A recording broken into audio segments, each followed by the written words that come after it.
Chris, the dive service. We're on the boat to Bobby McGhee. Show you guys what I got. This is a, I did pulled the water line going down with a scraper. I'm going to show you guys what I'm dealing with. That this bottom's getting so bad that this boat needs to go to being an hourly boat.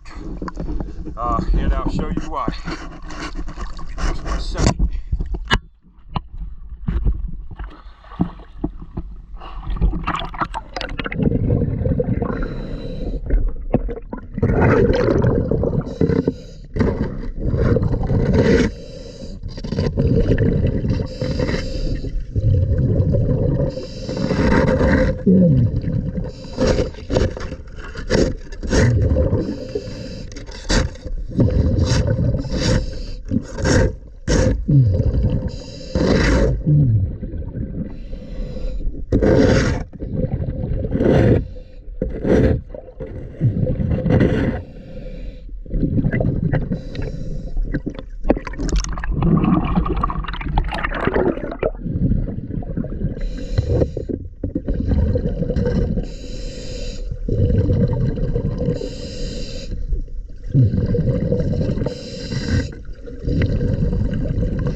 So as you can tell,